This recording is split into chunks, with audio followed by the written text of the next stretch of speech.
Les saludo en el nombre bendito y glorioso de nuestro Señor y Salvador Jesucristo. Recuerden que Él es bueno y su misericordia es para siempre. Y recuerden que Él nos hizo una invitación a venir y abrigarnos bajo sus alas, a estar junto a Él para ser librados de todo lo que se está moviendo en este tiempo sobre la tierra y para conservar nuestros corazones en pureza delante de Él. Qué bueno que estén con nosotros. Esperamos que cada una de estas enseñanzas traigan vida, traigan dirección a sus corazones, que el Señor nos abrigue con su gracia, con su poder y nos dé su enseñanza. Recuerden que Él prometió diciendo, te haré entender y te enseñaré el camino por el cual tú debes andar. Eh, en estos días que hemos estado ministrando en la congregación, la palabra, pues el Señor nos ha permitido tocar el tema de las opresiones espirituales. Hemos hablado de que hay mucha gente que no le gusta mucho el tema de los espíritus inmundos y le tiene más bien como miedo, temor a esto, pero recuerden que el Señor declaró en su palabra diciendo que Él le daba autoridad a su pueblo, a su iglesia, sobre los espíritus inmundos. Así que es un deber nuestro como iglesia enterarnos realmente de toda esa actividad y saber operar en medio de los dones y las habilidades que el Señor nos ha dado.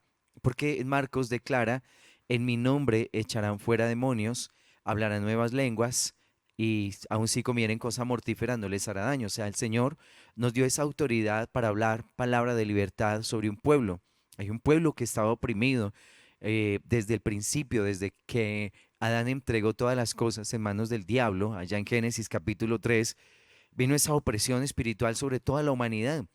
Y a partir de ese momento, el ser humano está en una cautividad tremenda, porque el enemigo aprisiona a la gente como lo declara la escritura en la carta a los Efesios, dice que hay un espíritu que opera sobre los hijos de desobediencia, el príncipe de la potestad del aire, que opera sobre la mente, sobre los pensamientos y trae esas opresiones espirituales sobre la gente, de manera que no le permite a los seres humanos moverse con libertad, sino estar en todo tiempo de esclavizados a los vicios, esclavizados a los hábitos pecaminosos. O sea, hay una influencia espiritual sobre la gente que si no tenemos cuidado con eso, finalmente puede destruir las personas, porque los demonios degradan de una manera impresionante al ser humano. Los demonios traen alcohol, traen vicios de alcohol, a las drogas, adicciones, a la prostitución, hacen que los seres humanos asesinen, que haya violencia, injusticia. Recuerda que la escritura declara en Primera de Juan 3, cuando habla acerca de Caín, dice, no como Caín que era del maligno y mató a su hermano. ¿Y por qué causa le mató? Porque sus obras eran injustas. O sea, ¿por qué Caín mató a Abel? Porque Caín era del maligno. Eso fue lo que lo llevó. El diablo incentivó a Caín para que él asesinara a su hermano, el hombre que estaba buscando a Dios en ese momento y que estaba ofreciendo el sacrificio correcto. Y estas son las influencias demoníacas que hacen que las personas se destruyan. En este caso, en el caso de Caín, que era del maligno, él influenció sobre su comportamiento para que él matara a su hermano Abel. Y quiero compartirles una palabra que está en Jueces en el capítulo 9, Jueces capítulo 9, del versículo 22 al versículo 24, dice, después que Abimelech hubo dominado sobre Israel 3 años, envió Dios un mal espíritu entre Abimelech y los hombres de Siquem. Y los de Siquem se levantaron contra Abimelech para que la violencia hecha a los 70 hijos de Jerubal y la sangre de ellos recayera sobre Abimelech su hermano que los mató, y sobre los hombres de Siquem que fortalecieron las manos de él para matar a sus hermanos. Entonces, mira lo terrible que está sucediendo acá. Recuerda que Gedeón peleó contra los madianitas y los venció. Madianitas habían arruinado a Israel durante muchos años, se les llevaban sus cosechas, el fruto de su tierra y los arruinaban constantemente. Así que el Señor levanta un libertador, levanta a Gedeón para que él trajera libertad sobre el pueblo de Israel. Gedeón los liberta, pero luego Gedeón ya tiene muchos hijos, 70 hijos realmente tuvo, y el hijo de una de sus concubinas. Así que Gedeón muere y sus 70 hijos están gobernando al pueblo, pero viene este hombre Abimelech diciéndoles que es mejor que los gobiernen a ustedes 70 hombres o que los gobierne uno solo. Y recuerden que yo soy carne de su carne, sangre de su sangre, o sea, yo soy hueso de su hueso, soy de esta zona, así que ¿por qué no me nombran a mí y quitamos de en medio a los otros 70? Así que contrataron mercenarios, eh, gente a sueldos sicarios, y cogieron a los 70 hijos de Gedeón y los asesinaron en un solo día en una misma peña. Esa muerte que se dio allí, por supuesto que fue influenciada por fuerzas espirituales, porque la escritura declara en Juan capítulo 8 que el diablo ha sido homicida desde el principio y además es mentiroso, mentiroso y homicida. Así que este hombre Abimelech, movido por los rencores, los resentimientos del corazón, sus deseos de poder, asesina a los 70 hijos de Gedeón. Y mira lo tremendo, las justicias de Dios. Nada que el hombre haga de una manera injusta se va a quedar sin recompensa, al igual que lo que haga obrando en justicia. Todo lo que el hombre siembre, eso también segará. La escritura declara que si siembra de la carne segará corrupción, pero si siembra en las cosas del Espíritu, segará eternidad, vida eterna. Así que debemos tener en cuenta que nuestras vidas son un terreno fértil, desde que nacemos hasta que morimos. Siempre nuestra vida va a ser fértil y especialmente los primeros años de vida nuestros son muy importantes en lo que sembramos cada día para que a futuro podamos tener bendición, podamos tener prosperidad, todos los beneficios que el Señor trae sobre un pueblo que se comporta de acuerdo a su palabra. Entonces, toda la siembra que se hace, por supuesto que va a dar un fruto, un resultado. En este caso, ellos asesinaron a 70 hombres. Así que ellos piensan, nos libramos del problema, ahora ya tenemos un solo gobernante sobre nosotros. Pero ¿quién vio ese acto de injusticia? Lo vio Dios. Y aquí declara en el versículo 23, Dios envió un mal espíritu. O sea, estábamos hablando el otro día de que en el cielo hay un trono y en ese trono se toman decisiones sobre la tierra. Ahí se hacen reuniones delante de Dios donde vienen a presentarse todas las huestes espirituales, las que son buenas y las que son perversas, todas se presentan delante de Dios y empiezan a recibir comisión. En este caso, se le delega a un espíritu inmundo que oprimiera a Abimelech y a los del pueblo de Siquén para que se hiciera justicia frente a la muerte de los hijos de Gedeón. En este caso, ¿qué hizo este espíritu? Empezó a crear una contienda entre ambas partes. De manera que los de Siquén empezaron a poner emboscadas a los hombres de Abimelech para asaltar a los que pasaban de su ciudad hacia este lado. Entonces, lo que hizo este demonio es que empezó a crear un nivel de contienda, de odio y de resentimiento entre ellos, de manera que tuvieron que, más adelante, tuvieron un enfrentamiento en la guerra y finalmente murieron ambas partes. El enfrentamiento fue tan fuerte que todos resultaron allí con pérdida. Todos murieron en ese enfrentamiento.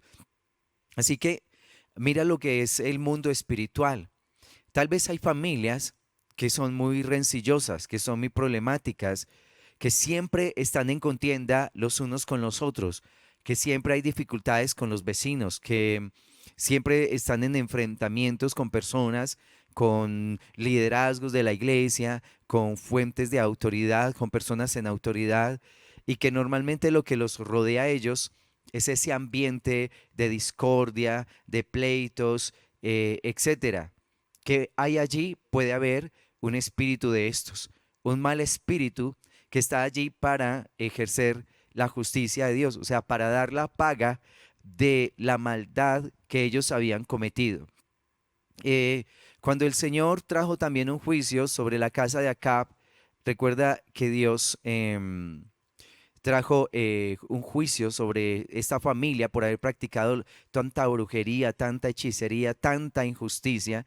El Señor trajo un juicio sobre esta casa y escogió a un hombre para que él trajera guerra sobre la casa de Acab. Se lo dijo al profeta Elías. Miremos allá en Primera de Reyes.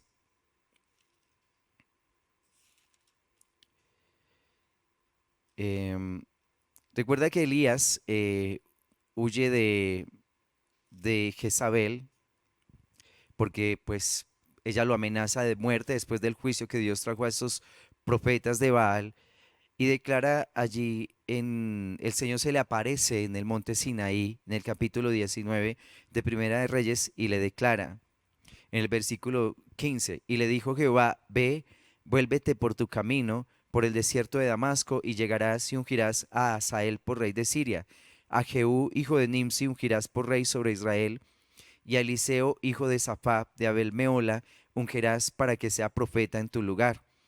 Y el que escapare de la espada de Hazael, Jehú lo matará, y el que escapare de la espada de Jehú, Eliseo lo matará. Y yo haré que queden en Israel 7,000, cuyas rodillas no se doblaron ante Baal y cuyas bocas no lo besaron. El Señor aquí está declarando un juicio que venía sobre la casa de Acab.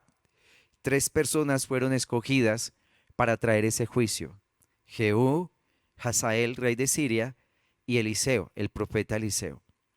Pero cuando este Jehú está ejecutando esos juicios sobre la casa de Acab, se le fue la mano y él ejecutó unos juicios demasiado severos y asesinó a la familia de Ocosías.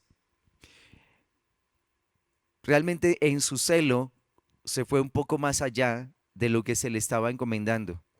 Y esa sangre que se derramó de más en ese momento de ese juicio de Dios sobre ese pueblo, trajo un juicio sobre ese lugar. Así que uno tiene que tener cuidado con todas estas cosas y también ser muy consciente de lo que se está moviendo alrededor. Tal vez, como te digo, estas familias que están en pleitos, que están en contiendas, que algunos de ellos mueren violentamente, porque hay familias donde hay muertes muy violentas, donde hay personas que en peleas, en discordias, pierden un brazo, quedan con cicatrices severas en su cuerpo, tienen pérdidas, o sea, por esas contiendas.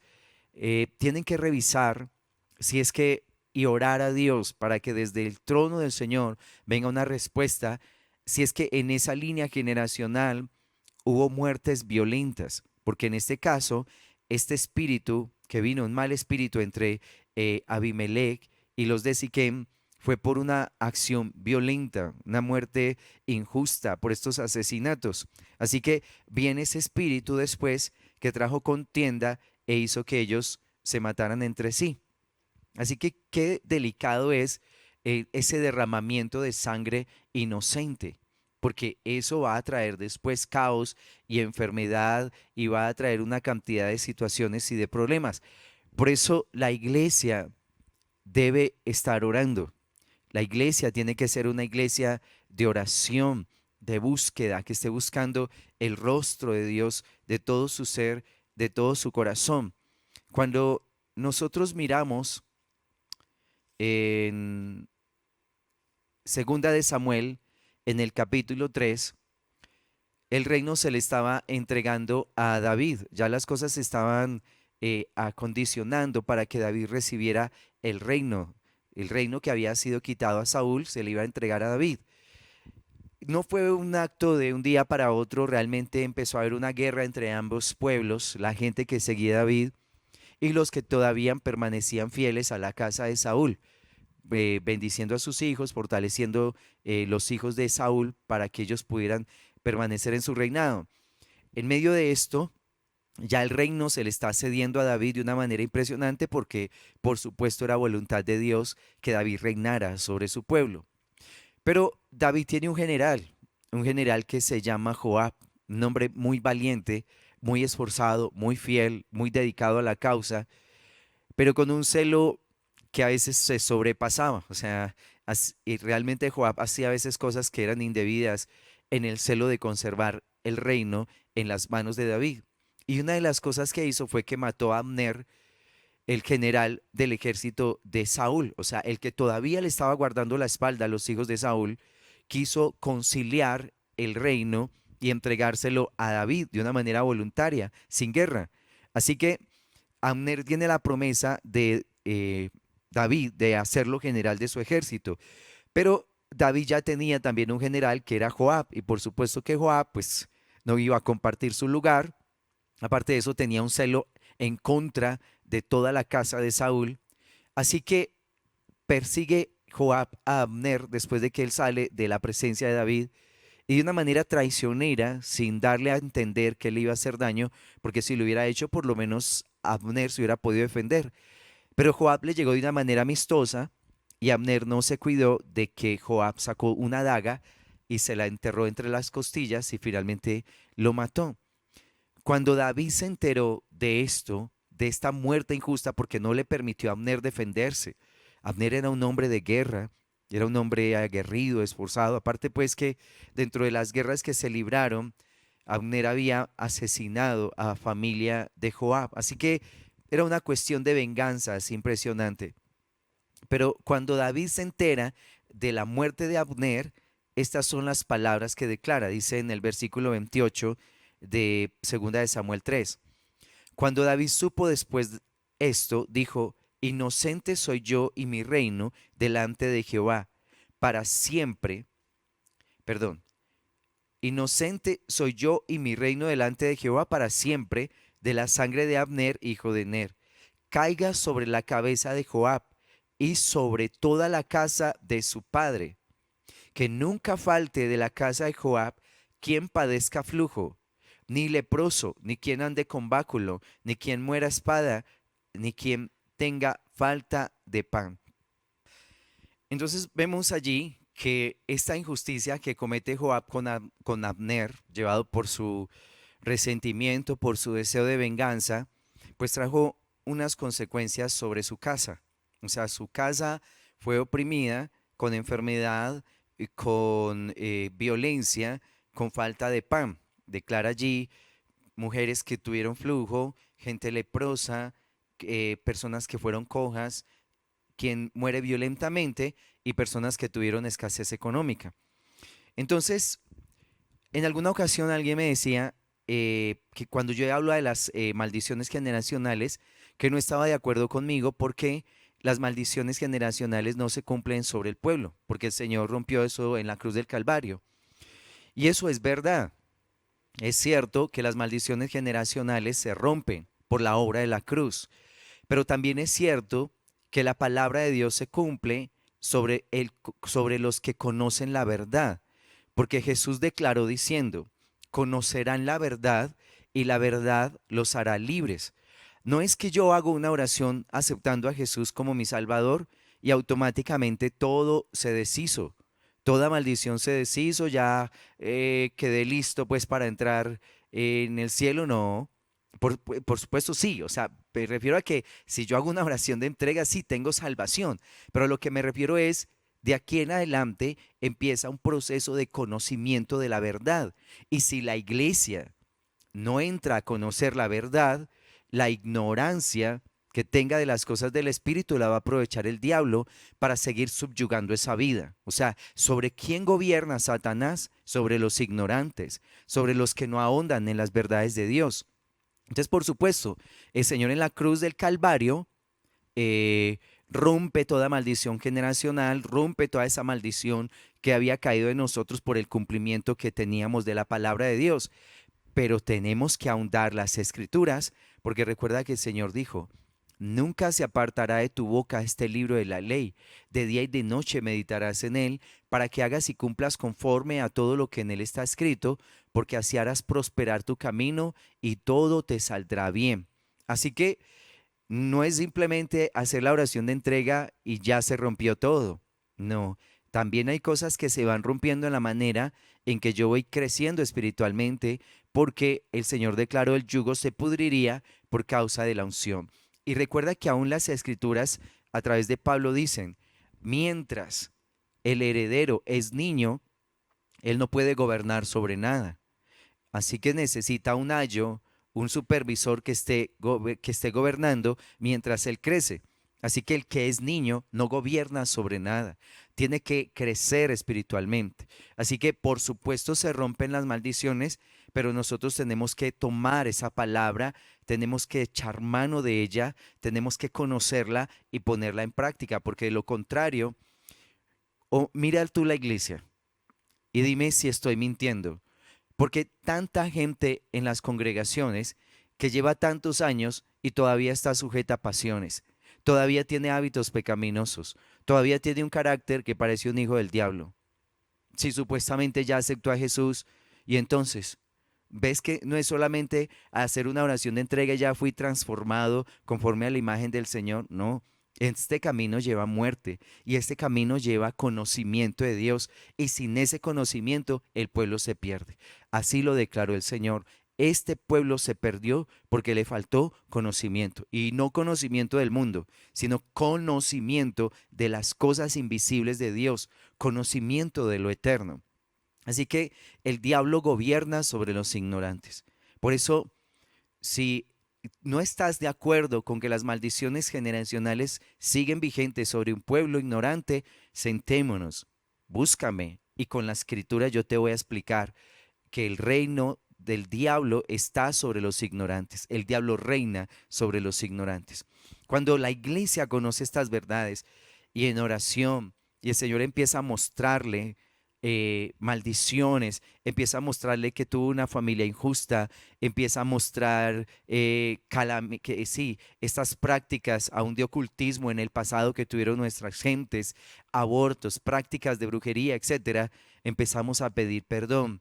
Empezamos a humillarnos delante de Dios, a tener buenos tiempos de oración y de ayuno hasta que el yugo se pudra, hasta que seamos libres totalmente, porque el Señor nos va libertando. Yo, por lo menos en mi vida, he visto este proceso, como el Señor me ha libertado de hombres fuertes, de espíritus fuertes que estaban sujetando mi carácter, que me llevaban a ser un hombre agresivo, violento, espíritus de lascivia, que fueron los que influenciaron en mi comportamiento sexual. Así que, en este caso, estas muertes injustas que hubo en la familia de Joab y toda esta maldad de Joab hizo que recayera sobre su generación una gran calamidad. Mira que estos demonios traen conflictos, como el que vimos de Abimelech y de Siquem. También vemos allí en Primera de Samuel, en el capítulo 15,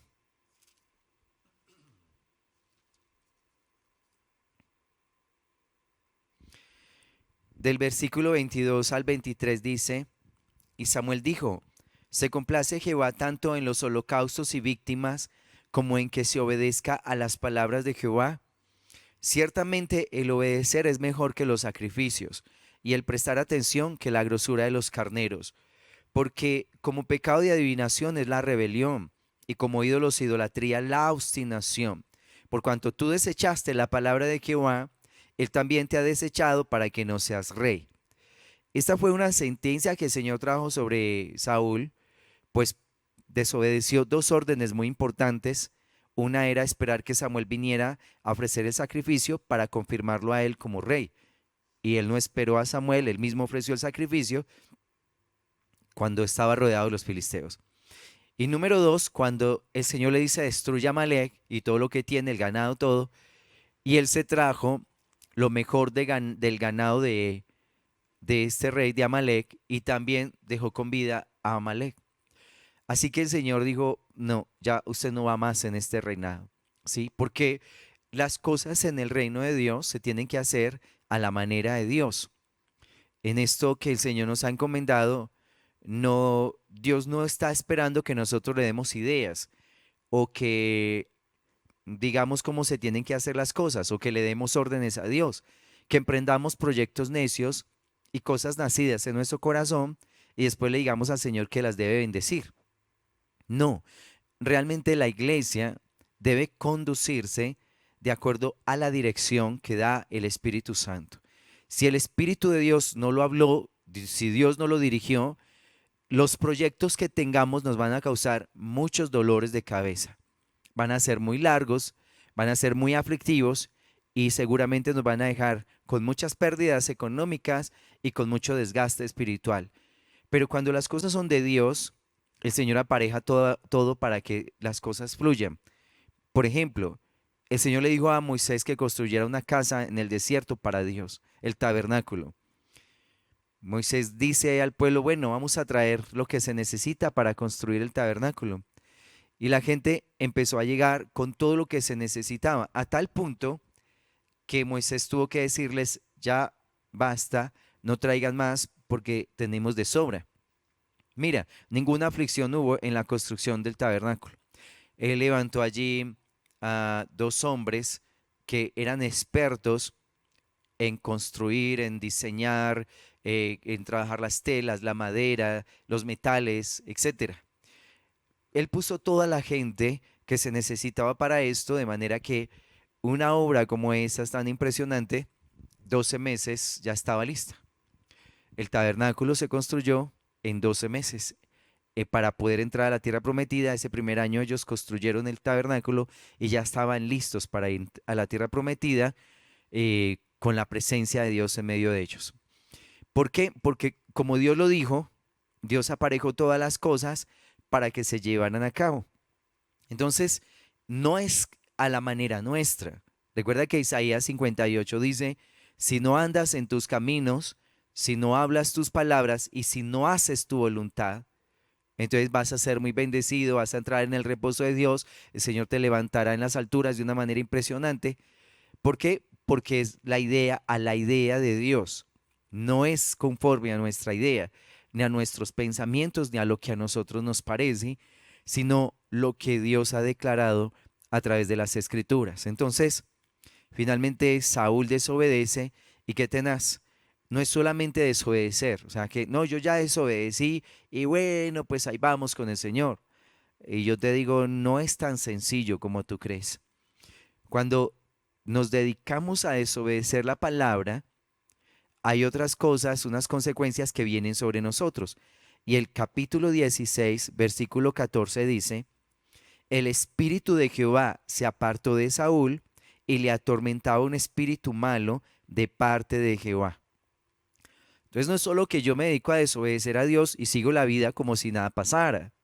No, es que cuando yo me muestro altivo, obstinado, rebelde frente a las cosas del Señor, no solamente se aparta el espíritu, o sea, deja de estar esa cobertura sobre mi vida, sino que puede venir una opresión demoníaca. Lo está declarando acá. Y un espíritu atormentaba a Saúl. Y un espíritu malo de parte de Jehová, eh, nuevamente retomamos lo del trono. O sea, por las maldades de Saúl se ejecutó un juicio desde el trono de Dios en contra de Saúl y el juicio fue, tú vas a ser oprimido por un demonio. Imagínate un demonio que trae, ojo, una tremenda ansiedad, un desespero. Saúl no se hallaba, estaba ansioso.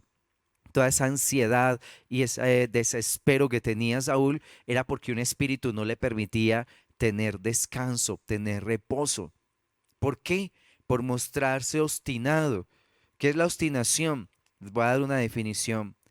Es un mantenimiento excesivamente firme de una idea, intención u opinión, generalmente poco acertada, sin tener en cuenta otra posibilidad.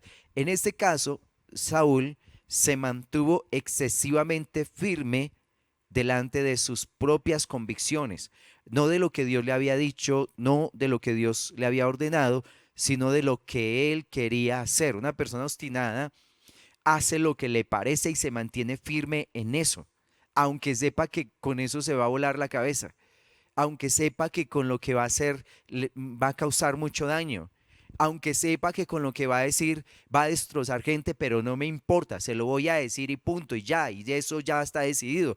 Eso es una persona obstinada.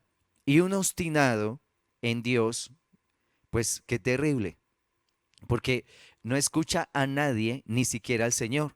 Va a terminar oprimido por un demonio. Después va a tener depresión, después va a tener ansiedad, después va a estar, sí, ansioso, desesperado. ¿Por qué?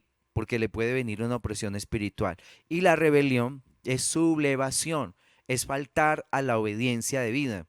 Es una persona desobediente y que tiene una oposición violenta y tenaz a lo que está prescrito o a lo que está establecido. O sea, en este caso, a lo que Dios ha dicho.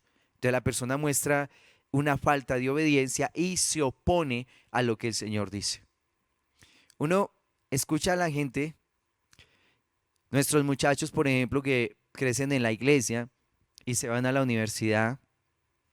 Algunos de ellos empiezan a estudiar algunas carreras que parecen estar llenas de maestros del engaño.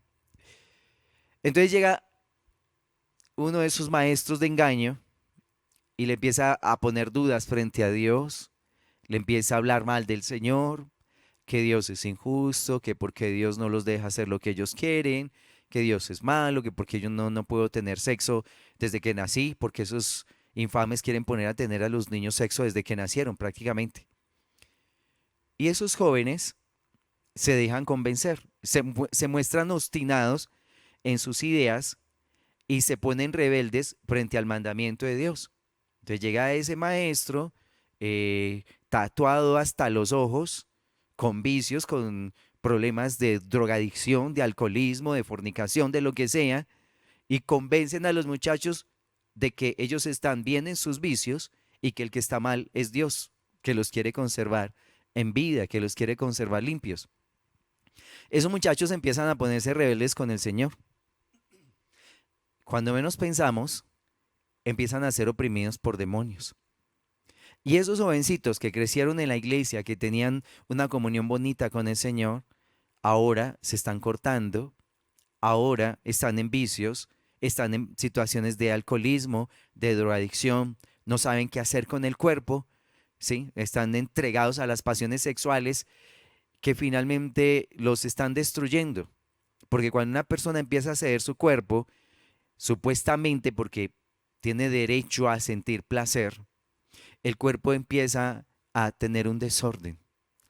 Y no solamente ya la parte sexual, también el cerebro, todo empieza a afectarse en una persona desordenada sexualmente.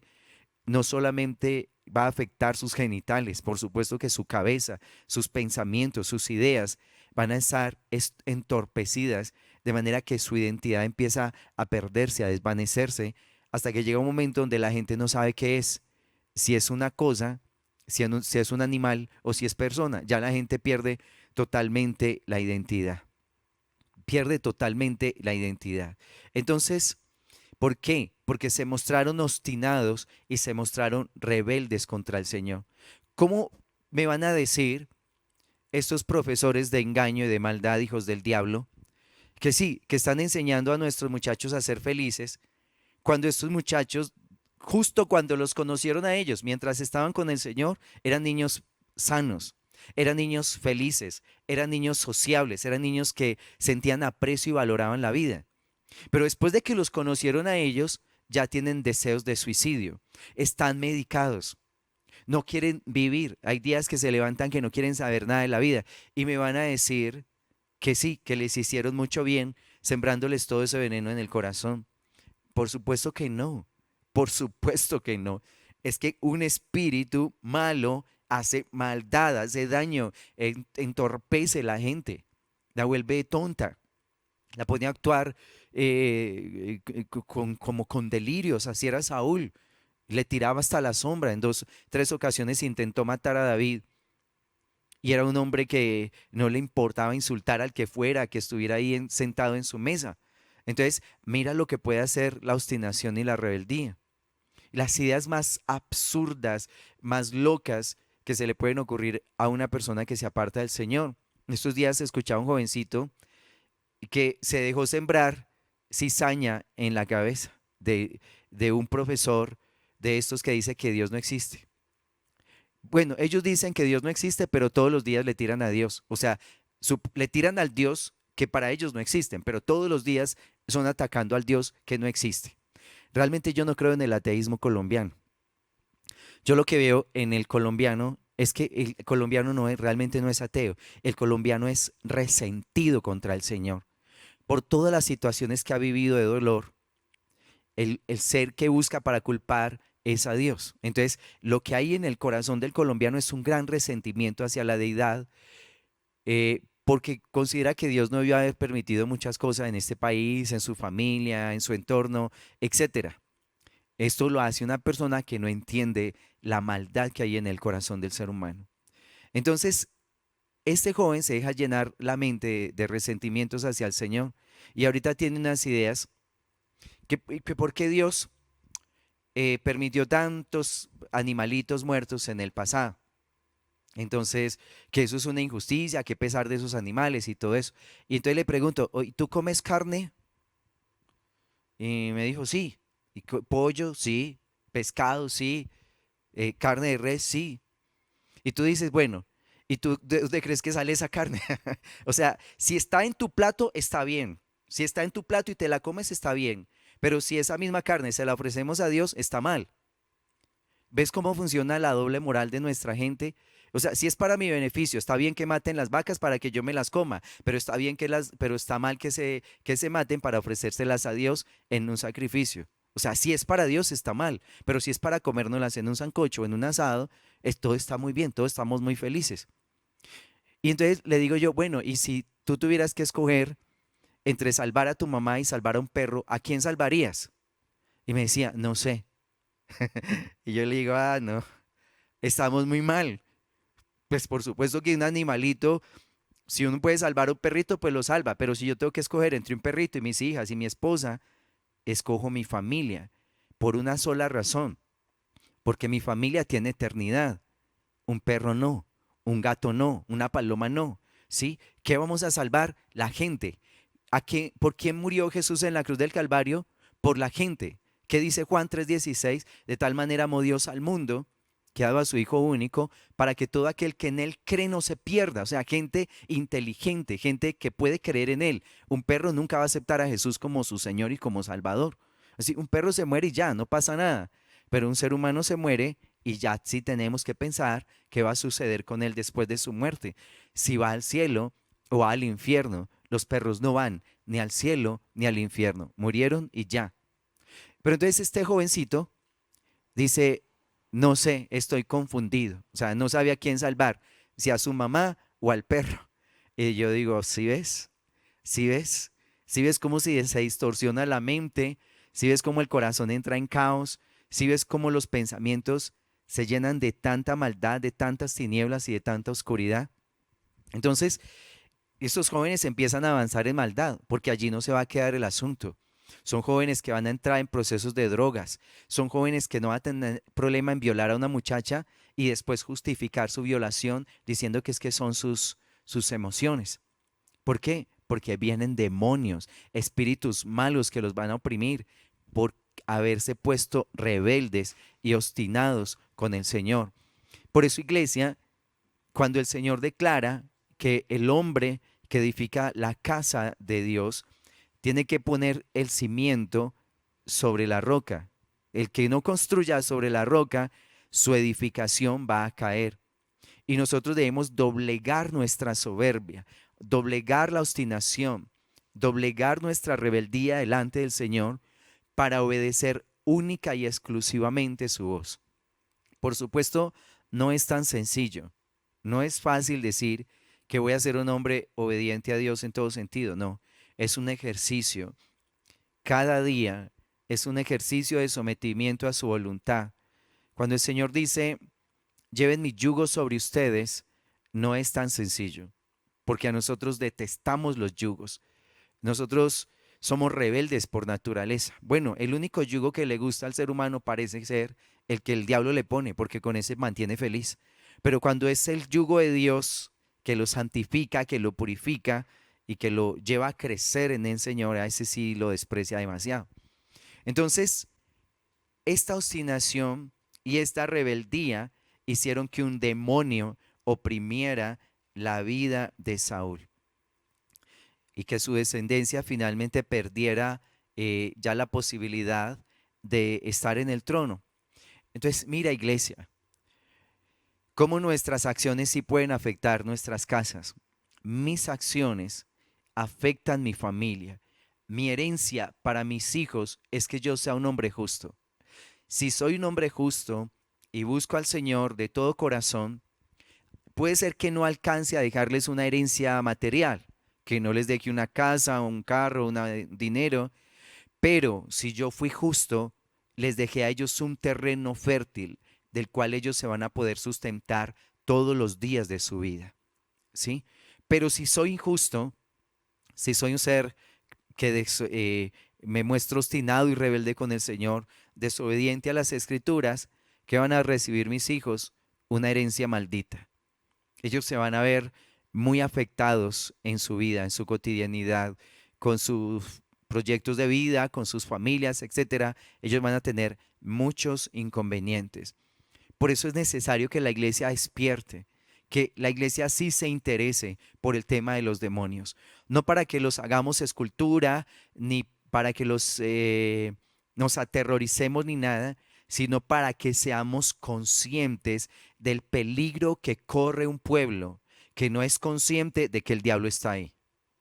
Porque si Pedro declara que el diablo anda como un león rugiente buscando a quien devorar, pero yo digo, a mí no me interesa el tema de los demonios, no, yo no quiero tener nada que ver con los demonios y ignoro el texto de que él anda como un león rugiente buscando a quien devorar, entonces díganme cómo yo voy a estar prevenido contra las obras de las tinieblas, cómo yo me voy a cuidar contra ese león rugiente que está rondando constantemente una vida, una familia, que ronda constantemente las finanzas, como lo declara Malaquías.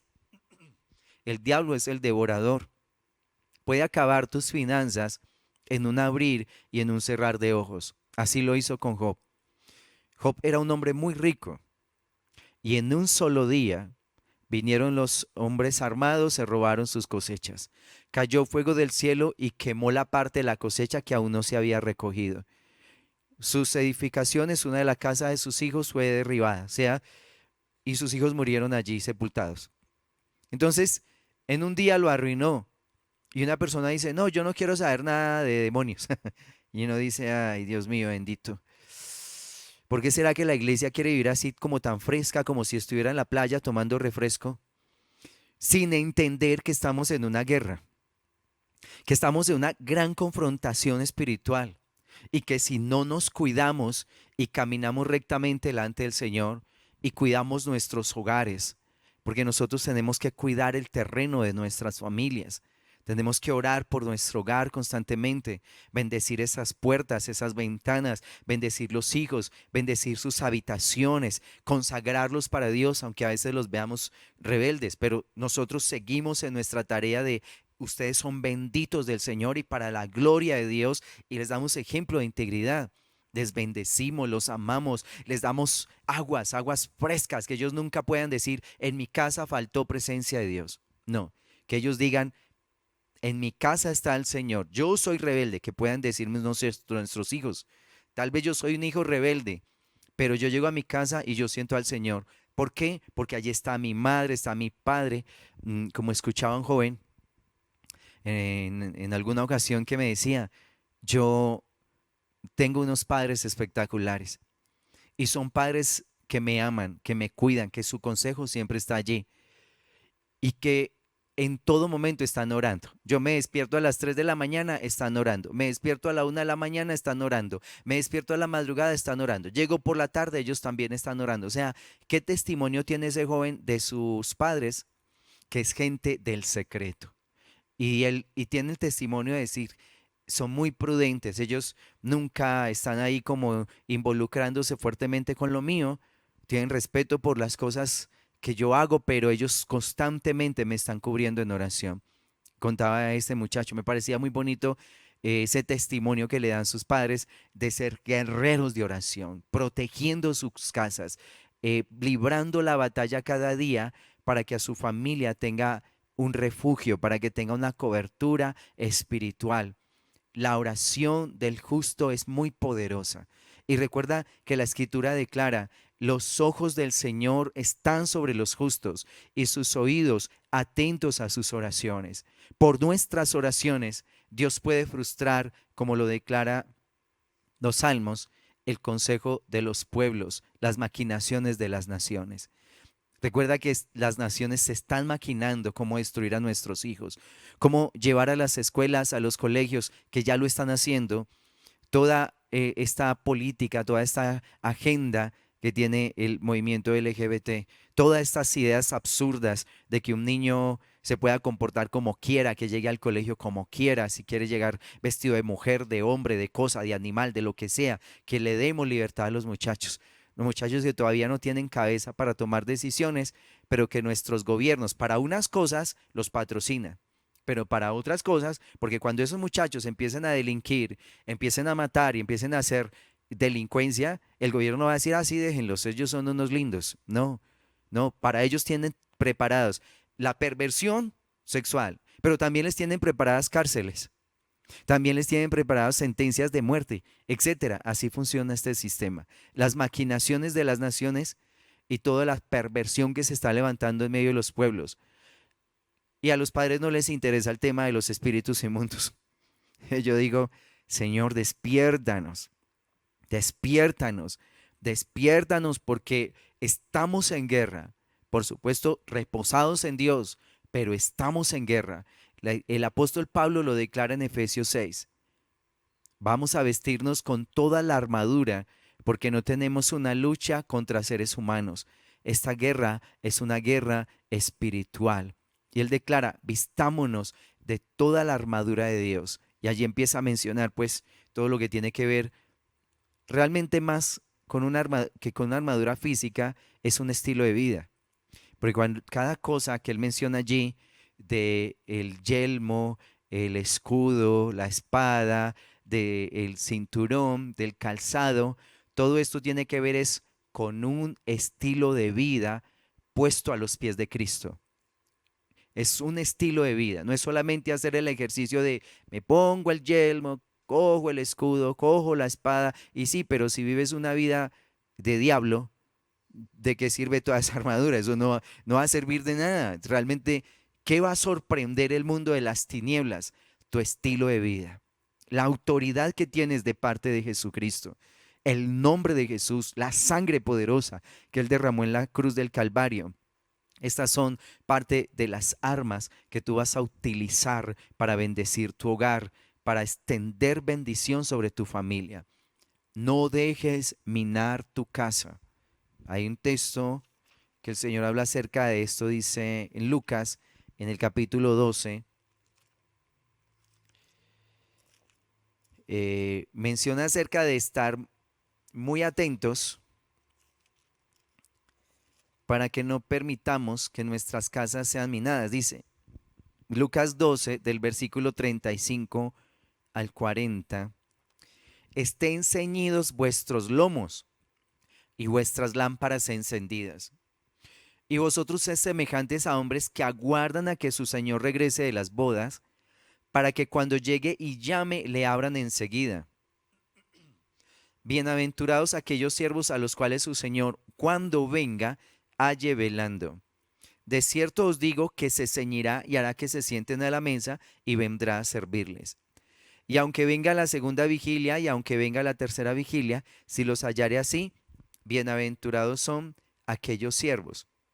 Pero sabed esto, que si supiese el padre de familia a qué hora el ladrón había de venir, velaría ciertamente y no dejaría minar su casa. Vosotros pues también estad preparados, porque a la hora que no penséis el Hijo del Hombre vendrá. Dice que el padre de familia vela para que su casa no sea minada. ¿Sí?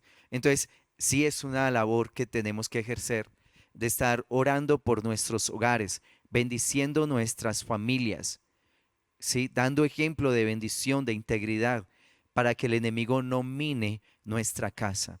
Y recuerda, es oración, pero es carácter de Dios. Es orando y manifestando la vida de Cristo. Es orando, muriendo a nuestra obstinación, a nuestra rebeldía. Es orando, siendo cada vez más dulces en las cosas del Espíritu Santo. Es orando y mayor conocimiento de las Escrituras para poder estar haciendo declaraciones sabias, inteligentes. Entonces, iglesia, este tema te interesa y me interesa. y lo estamos viviendo en este momento.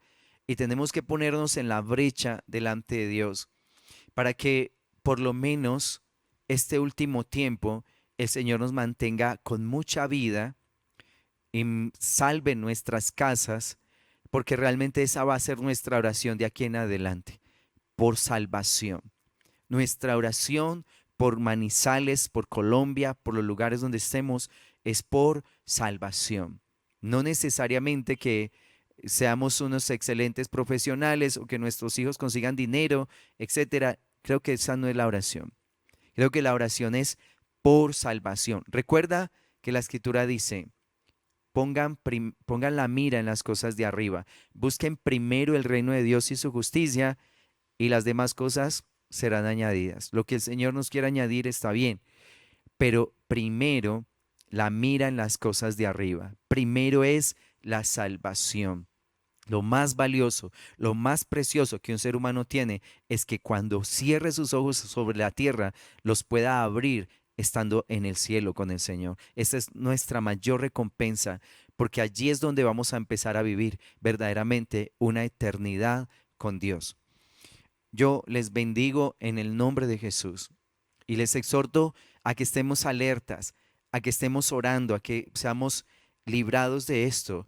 Ora delante del trono del Señor y que Él te muestre en luz y en revelación si es que tu familia puede estar siendo oprimida por unos de estos espíritus por causa de las maldades nuestras o de nuestras familias, para que podamos llevar este asunto ante el Señor y nuestros hogares puedan tener libertad.